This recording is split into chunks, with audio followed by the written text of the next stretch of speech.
Welta ito sa mga taong walang modo, wala respeto at mapabalik kayo.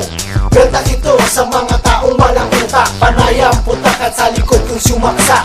Welta ito sa mga taong walang modo, wala respeto at mapabalik kayo.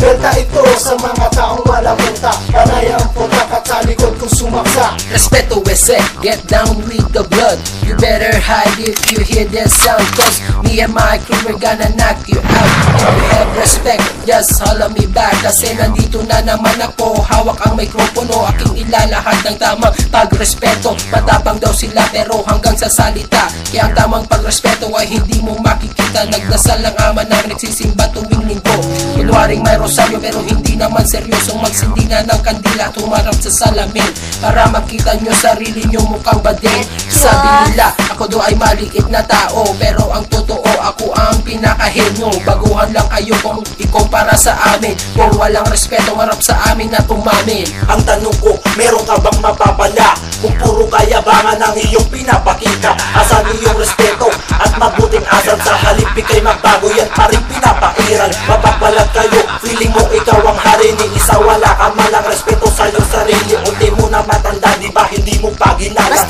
Ano na lang ang inisipin ng iyong magulang, ang dahilan sa problema, lahat ay di nadamay. Tirahin ba naman ang wala ka malay-malay? Di ako nang husga, kaso nakita ko sa'yo. Sasabihin ko ba to kung hindi ito totoo? Ano ako? Gumagawa lang ng istorya, ang ginawa mong kagaguhan to maraming ebidensya. At ang huling mensaheng sasabihin ko sa'yo, para dapat lang pala tawagin ka na walang mundo. Respeto bloods, dumabit-tabi kayo, pagkat andito na ako, mga putang ina kayo. Ibig pakinggan ang aking sinasabi, aka Lil Kelmy, di pangalawa na B, pagkat hindi ko to ginaya sa mga malunupit. Estilo ko ito kaya iwasang mainggit. Ako man ay estranghero sa larangan ng rap, pero kahit papano respeto aking hinahanap. Set my foot with drug at moral side, I gonna hit you honest like I do in the east side. Kaya dahan-dahan sa pagbitaw ng salita, magbigay galang ka, pagkat di mo ko kilala. Kung kinana, huwag nyo akong subukan. Kung ayaw nyo ikalat ko kayo sa lansangan, ito ay babala sa lahat ng mga gago. Ito ang mangyayari sa hindi nyo pagrespeto. Sabi nila, best friend ng tao ay ang aso. Respeto ang balik sa taong sa'kin, may respeto pag ako'y ginago. Hindi na iiba sa aso, ayaw tigilan, hanggang lupay-pay na ang gago. Katakot at respeto ay hindi magkapareho, kahit hanapin mo sa anumang diksyonaryo. Kaya huwag magtaka kung binababoy ka na, dahil paggalang sa kapwa, sa iyo'y wala. Ang iyong mga homos di tinuring na katropa, sa halip tinuring mo silang iyong alila. Palagay ko nga ito hindi nyo aaminin, expected ko na yun dahil utak nyo'y bitin. Ang sabi mo pa nga sa sampalin na kimuha, ako'y naghintay pero hanggang ngayon wala. Ito ang kapalit at katumbas ng pagdada, ito ang kamay ko nakangarat sa iyong mukha.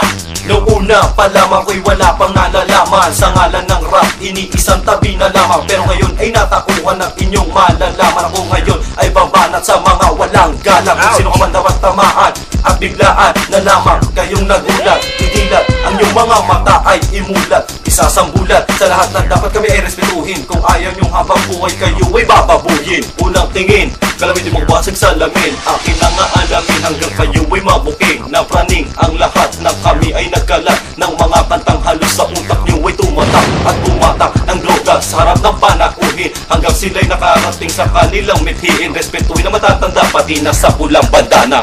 So blood, kung narinig nyo na ang aming sinasabi, sa walang respeto ito ang aming pandali. Kaya't sa akin pagtira, kayo'y maging alerto. Bumibitaw ako ng lirikong pulido at perfecto.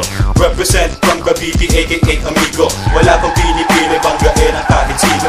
Ako ay nagbalik upang kayo ay buweltahan. Ang awitin na ito dapat yun ang mapakinggan. Kay sarap pag-usapan inyong mga katangahan, habang ang grupong blood nagsasayat nagtatawanan. Sa ginawang awitin puro mura binitawan. Huwag ka ng ina sa mga ulo na gustong lumaban, pagkat kailanman di nyo kami kayang patumbahin. Sino man sa 311 hindi nyo kayang patlangin. Kayo itutumba kahit ilang kayo sa grupo. Mga gago, ba't tumira si amigo? Sa pagbitaw ng salita at pagbigkas ng kataga, dapat kang maging maingat at baka magsisika, pagkat sa bawat isang mali na yung ilalabas, ang katutak na buweta ang magiging katumbas. Pag ika'y nagkamali at ito'y gawa-gawa, galing na katulad mo ay dapat na magdusa. At ang parusa ang gagawa syempre ako, pagkat sa aming grupo akong pinansagang berdugo. At ako ang tagahatol sa mga walang respeto, at ako din mismo ang pupugot sa inyong ulo. Hoy gago, habang maaga pa'y magmaniobra, magmakaawa ka at halikan aking paa, lumukod sa aking harap. Ako ay sambahin, kung ayaw mong paghinga mo ay aking putulin. Magpaalipin sa akin at sundin ang aking butos, at mong itayin na ang pasensya ko'y maubos. Boy, rumispeto sa mga nakapula. Kung ayaw mumurahin sa aming mga tula, kunting paggalang lang hindi mo pa magawa. Dapat kang murahin ng pugin ng ina.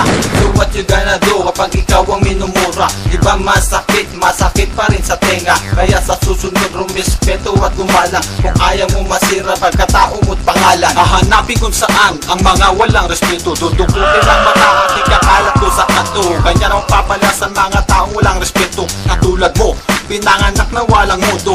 Bobo, isipin ng mabuti kung saan ka ba nanggaling at hindi mo to masabi. Pues wala kang galang, ito ang aabutin. Ang buhay mo ngayon, tataningan ko na rin. Wala ito sa mga taong walang lodo, wala respeto at mapabalag kayo. Wala ito sa mga taong walang utak, panayang putak at sa likod kung sumaksa.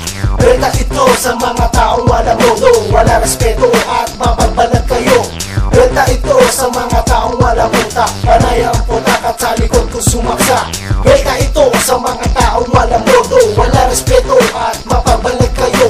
Wala ito sa mga taong walang utak, panayang putak at sa likod kung sumaksa. Wala ito sa mga taong walang lodo, wala respeto at mapagbalat kayo. Wala ito sa mga taong walang utak, panayang putak at sa likod kung sumaksa.